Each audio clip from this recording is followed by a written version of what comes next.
پہلے فوراً میسج کرنا چاہیے، ایک میسج کیا تھا کسی نے کیا؟ تو ابھی تم نے بتا دیا، مطلب پوری تقریر کرنے کے بعد تم کرتے تھے. اور مصریوں میں بہت سے عیوب ہیں، ان فی المصریین عیوبا جما، مصریوں میں بہت سے عیوب ہیں، فی اخلاقہم ان کے اخلاق میں، وطباعہم ان کی فطرت میں، ومذاہبہم ان کی سوچ میں، وعاداتہم اور ان کے عادتوں میں.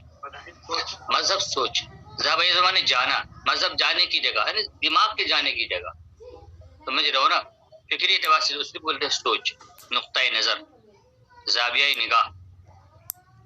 فَإِنْ كَانَ لَابُدَّ لَنَا مِنَ الدَّعْوَةِ إِلَىٰ إِصْلَاحِهَا، اگر ہمارے لیے اس کی اصلاح کی دعوت کی ضروری ہے، اگر ہمارے لیے ضروری ہے تو ہم اس کو اس کے اصلاح کی دعوت دیں. وَلْنَدْعُ إِلَىٰ ذَلِكَ، تو ہمیں اس طرف مشرقی تہذیب کے نام پر بلانا چاہیے، لا بسم المدنیۃ الغربیہ، مغربی تہذیب کے نام پر نہیں. ان دعوناہم للحضارہ، اگر ہم انہیں تہذیب کی دعوت دیں گے، وَلَّغِبْ لَهُمْ مَثْلًا بِحَضَارَةِ بغداد وقرطبہ، تو ہم انہیں بغداد اور قرطبہ کی تہذیب کی مثال دیں گے. ذرا بال مسلمان نے مثال دینا. وطیبہ و فینیقیہ، دیکھو طیبہ جو ہے، فینیقیہ جو مصر ہے نا، مصر کی ایک تہذیب ہے، زمین تشریح لکھ دیا کہ قدیم شہر ہے. آج مصر کی تاریخ جو ہے قرآن کریم میں سب سے زیادہ تذکرہ عرب کے بعد مکہ اور مدینہ کے، مکہ کے بعد اور مدینہ کے بعد مصر کا ہے. کس کا ہے؟ دونوں کی تاریخ بہت پرانی تاریخ ہے. جیسے ہندوستان کے اینسینٹ تاریخ ہڑپا تہذیب سے لے کر کے اور ابھی تک کی جو تہذیب ہے، اسی طرح اقبال نے غلط کہا کہ یونان مصر روما سب مٹ گئے جہاں سے، باقی مگر اب تک نام و نشان، ہمارا سب باقی ہے، سب کا نام و نشان باقی. وہ بس ایسی ایک فرض کہانی، وہ شاعرانہ تخیل ہے. تمام تہذیب دنیا کی بڑی تہذیبیں تھیں نا، یونان مصر روما بڑی تہذیبوں میں سے ہے. تو قرآن نے یونان مصر اور ہندوستان کو چھوڑ کر کے مصری تہذیب کے بارے میں تفصیل سے لکھا ہے. سمجھ رہو؟ اس کو اگر کبھی پڑھنا، مصر کی جو پرانی تہذیب، دیکھو ایسی ایسی عمارتیں انہوں نے بنائی مصر والوں نے، احرام مصر، دنیا کے 7 عجائبات. معلوم کیسی؟ وہ صرف ایسی نہیں کہ دکھنے میں یہ مثلث ہے، ٹرینگل کی طرح کی وہ ہمیں احرام مصر ہے، وہ صرف ٹرینگل نہیں ہے، ایک وادی ہے، وادی الملوک ہے. سمجھ رہو؟ وہ قبرستان ہی پورا ہے، اور کس طرح ممیوں کو بنایا گیا تھا، سمجھ رہو، آج تک وہ موجود ہے.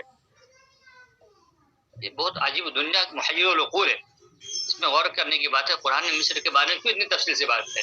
موسیٰ علیہ السلام پہ اور قصہ بار بار آیا، کیوں آیا؟ فرعون تو آخری ہے، اس کے عروج کی جو کہانی ہے، جیسے ہندوستان نے مسلمانوں نے ہندوستان پہ حکومت کی، تو مغل کی مثال لو، تو مغل تو آخری تھا، اس سے پہلے بہت سے لوگ گزر چکے. محمد بن قاسم کے بعد سے تسلسل ہے، اور مغلیہ سلطنت پر تو سوال ہوگا. اسی طرح فرعون جو ہے، فرعون جو ملک کے مصر ہندوستان، وہاں مصر کے تمام بادشاہوں کا لقب ہوتا تھا فروغ، انگریزی میں اس کو قرآن نے فرعون کہا، عربی میں فرعون کہا جاتا ہے. تو فرعون تو آخر ہے، فرعونہ مصر. تو یہ قرآن نے اس طرح اس کا تذکرہ کیا ہے کہ وہ ظلم کا استعارہ ہو گیا. ٹھیک ہے، سب نہیں ایسے تھے، سمجھ رہے ہو نا. رام ثانی جو قرآن میں جو اس کا موسیٰ سے مقابلہ ہوا ہے، سمجھ رہے ہو نا، رامسیس الثانی اس کا نام تھا، جس سے اس فرعون کا نام رامسیس تھا. اس کے علاوہ پورا اس کی تاریخ ہے، بہت شاندار تاریخ ہے اس کی. لا بپاریس و روما و سوئسرا و نیو یارک، سمجھ رہے ہو نا. ہم پیرس، روم، سوئٹزرلینڈ اور نیو یارک سے مثال نہیں دیں گے. وَإِنْ دَعَوْنَاهُمْ إِلَىٰ مَقْرُبَةٍ، اگر ہم کسی شرافت کی طرف بلائیں گے، وَلْنَتْلُ عَلَيْهِمْ آیَاتِ الْكِتَابِ الْمُنَزَّلَةِ، تو ہم ان پر نازل شدہ کتابوں کی آیات تلاوت کریں گے. دیکھو جتنے مذاہب ہیں نا، سب کہاں نازل ہوئے؟ مشرق میں. مشرق کی سب سے بڑی بالادستی کی روحانی اعتبار سے بلندی کی دلیل ہے کہ جتنے انبیاء آئے سب مشرق میں آئے. ٹھیک ہے نا، کتاب منزل، آسمانی کتابوں کی آیت کی ہم تلاوت کریں گے. وہ اقوال انبیاء الشرق و حکمائی، مشرق کے انبیاء اور اس کے حکماء کے اقوال سے کی طرف بلائیں گے. تو ان کے اقوال کی ہم تلاوت کریں گے، یعنی ان کے سامنے پڑھیں گے. لا آیات روسو و باکون ونی اتر وسطنطر، یہ نام ہے یہ سائنٹسٹ کا. روسو یہ جو تھا، اس میں سب کا تعارف کرائیں گے، خود ایک فلسفہ یہاں سے. وہ روسو جو تھا عمرانیات کا جو جدید اسٹیٹ بنے نا، اسٹیٹ قومیں بنی ہے نا، ملک جو بنا ہے، اس کا بانی ہے کہ کانٹریکٹ، معاہدات، کہ سب سے پہلے معاہدہ کا تصور جیسا کہ لوگ کہتے ہیں، حالانکہ بہت پہلے اللہ کے رسول نے اس کو پیش کیا تھا. جب اللہ کے رسول مدینہ آئے تھے تو یہودیوں سے جو معاہدہ ہوا تھا وہ تاریخ انسانی کا ایک نیا قسم کا معاہدہ تھا. لیکن جدید تاریخ میں لوگ روسو اس کا بانی مانا جاتا ہے. آیت مطلب ہم روسو کے اقوال کو نہیں بیان کریں گے. اور اس کو بیکن جو جدید سائنس کا موجود بانی کہا جاتا ہے، جدید سائنس کا بانی بیکن، روجر بیکن. نیوٹن جانتے ہو، اسپینسر جو ہے جدید طبیعیات کا، جدید سماجی علوم کا بانی مانا جاتا ہے. ہم لوگ ابن خلدون کو مانتے ہیں اس سے پہلے، اور ہے واقعی ابن خلدون نے اسپینسر سے بہت آگے بات کی ہے، جب پڑھو گے تو. وَإِن دَعَوْنَاهُمْ إِلَىٰ حَرْبٍ، اگر ہم انہیں جنگ کی طرف بلائیں گے، اپنی تاریخ ہمیں جنگ کرنے کے لیے کہیں گے تو تاریخ ابن الخلیل، تاریخ خالد بن ولید وسعد بن ابی وقاص وموسیٰ بن نصیر وصلاح الدین.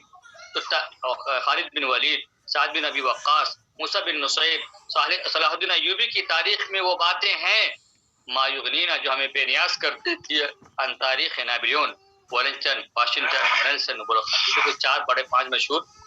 اب ایک کے بارے میں تعارف لکھ دیا ہے تھوڑا سا. یہ نیچے کا جو ہے نا یہ تمہاری انشاء ہے. نیچے کیا ہے اس کو لکھ لینا اور اس کو ان کا ترجمہ کر لینا ہے تمہاری انشاء. جو نہیں سمجھ میں پوچھ لینا. سب کا جو انگریز آئے ہیں، مسلمان نہیں، مسلمان کا تم کو تو معلوم ہی ہے. جو انگریزوں کا تذکرہ جیسے کہ روسو، باکورڈ، نیوٹن، اسپینسر ہے نا، اور نیپولیون بوناپارٹ جانتے ہو نا. اگر پہلے سے زیادہ معلوم انشاء ہے، وہ انشاء میں جیسے ضروری کاپی میں ضروری اس کو لکھو اور اس کو ترجمہ ہے وہ ہر ایک جو ایک ایک انشاء ہے وہ سمجھو چھوٹی چھوٹی. اور اس سے تم تعارف ہو جائے گا، آگے تم لکھنے میں آسانی ہو جائے گی. یہ تمہارے لیے تمہید ہو جائے گی جدید فلاسفہ سائنٹسٹ کے تعارف کے سلسلے میں.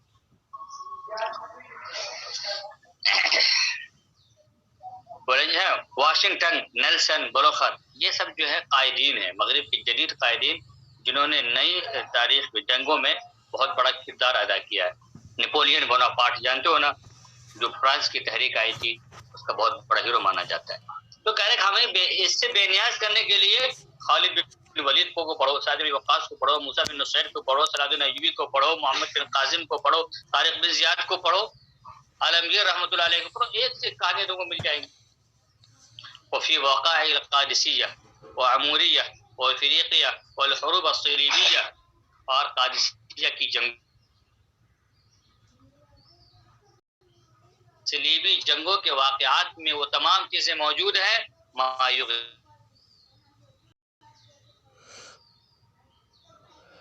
واسٹر لیٹس وسبے، ابھی جو کوئی کہانیوں بولتے ہیں ہم لوگ 1897 میں جنگ ہوئی. اسی طرح تاریخ کے اہم ترین واقع جنگ بدر، دنیا کی تاریخ کا نہیں، ہم لوگ سیرت کو تو پڑھتے ہیں.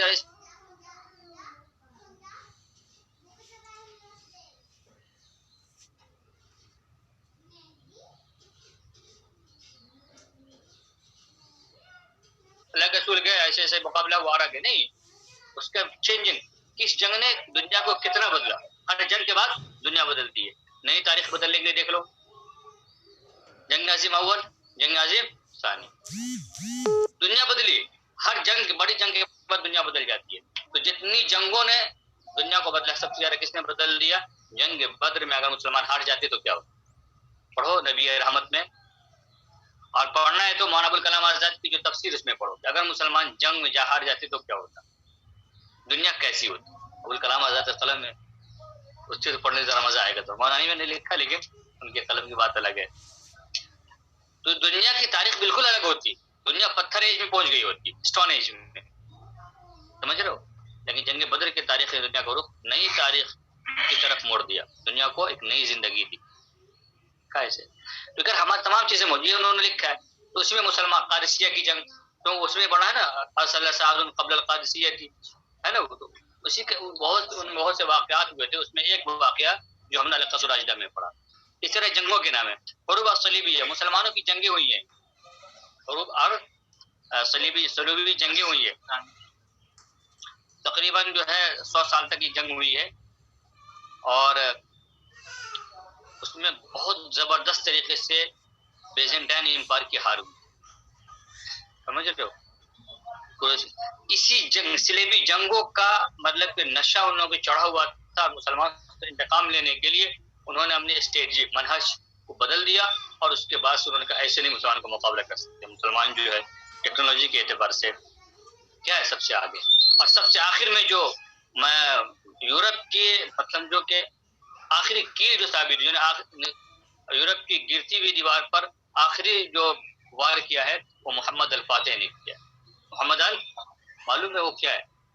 وہ محمد الفاتح نے جو جنگ کیا ہے 15ویں صدی میں اور قسطنطنیہ کو فتح کر کے اس کو استنبول نام رکھا ہے، وہ انہوں نے میڈیول ایج وسطی دور کو ختم کر دیا، نئے دور کا بالکل آغاز کر دیا۔ اس کو کہا جاتا ہے کہ نہایت عصر السیوف، تلوار کی جنگوں کا زمانہ۔ معلوم ہے اتنا بڑا ٹینک سے حملہ کیا تھا اس نے، پڑھا نہیں؟ یہ جو کانتوں نے جو پڑھا نا سفینۃ البر، ایسے تم نے صرف پڑھا ہے اس کو، جنگ بدر کو تم نے صرف پڑھا ہے، اور اس کو ذرا اس کو بڑے پیمانے پہ مطالعہ کرو تو اس میں کیا وہ لکھا ہے اس کا تجزیہ کرنے والوں نے، مورخین نے، کہ تلوار کی جنگوں کا خاتمہ ہو گیا۔ اس کے بڑے بڑے جو ستون تھے، وہ شہر کو انہوں نے، بہت مضبوط شہر تھا نا، کب سے باقی تھا وہ، روم کے زمانے سے 2000 سالہ اس کی تاریخ تھی، اس کے نیچے کی فصیلیں بہت مضبوط تھی۔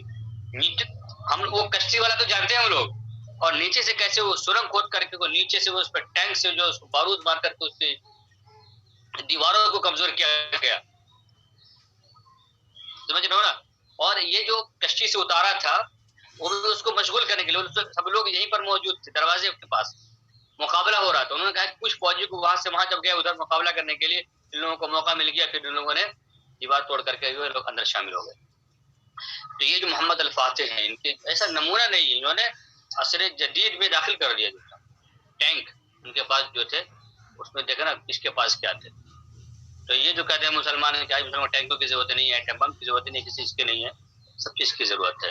باطل کی کر و فر کی حفاظت کے واسطے یورپ زرہ میں ڈوب گیا دوشتا کمر، ہے نا؟ اقبال نے کہا باطل کی کر و فر ہے نا، اس کی حفاظت کے لیے یورپ جو زرہ میں ڈوب گیا ہے، زرہ مطلب سمجھ رہے ہو نا، اس طرح اسلحہ میں ڈوبا ہوا ہے وہ۔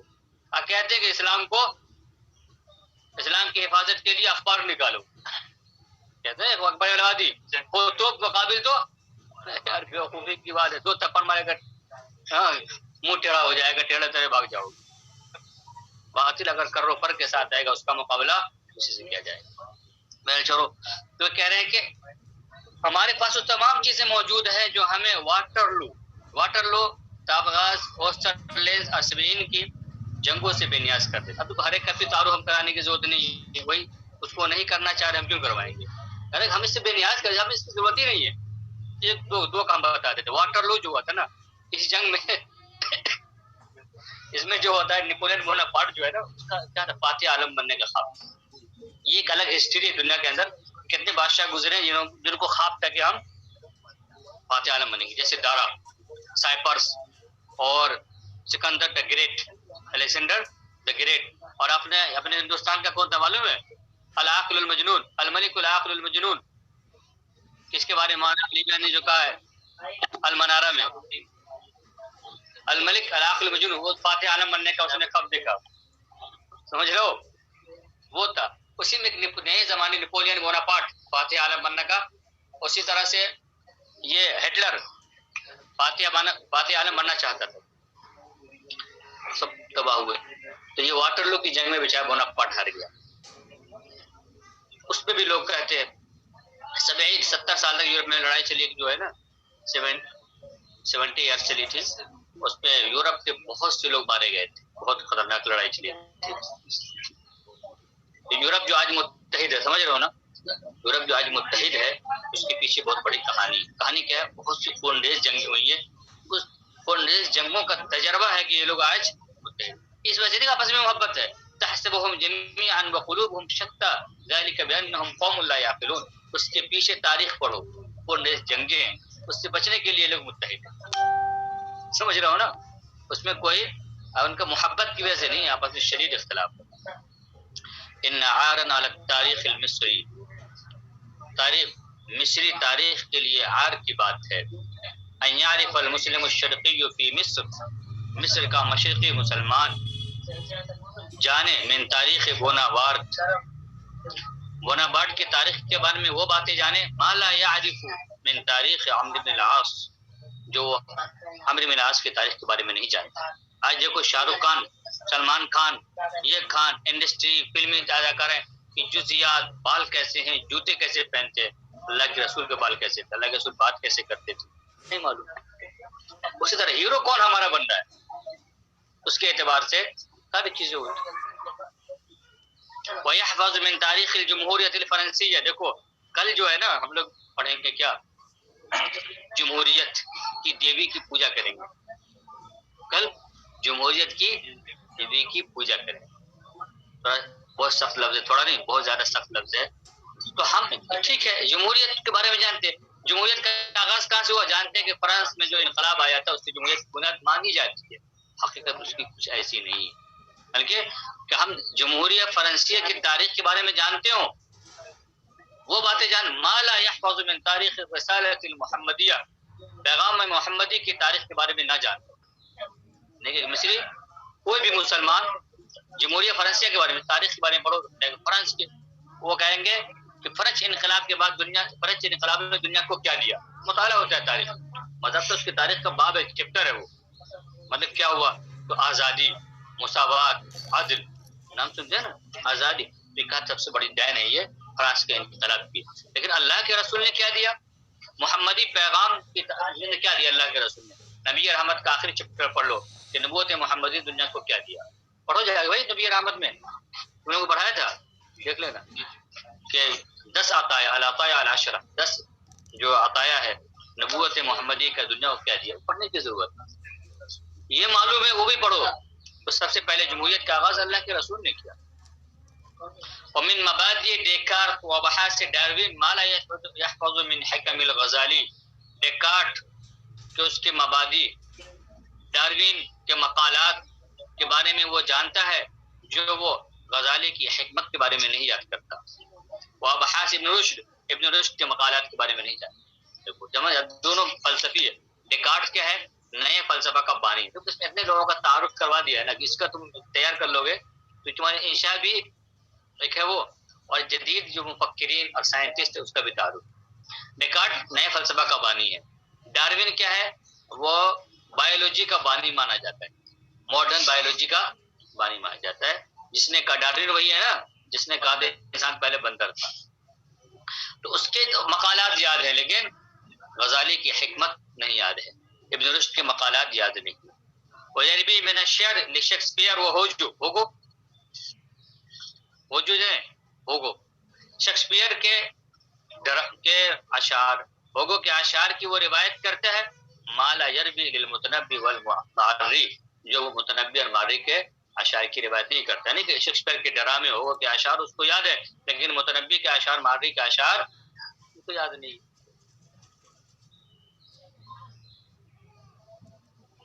بس جو کتاب پہلے بند کر دیا مرزا. سمجھا، مرزا اگر نہیں ہوتا تو 10 منٹ اور پڑھاتے، آرام سے ہمارا ہو جاتا. چلو کوئی بات نہیں، زیادہ بار بار تم کو پیشاب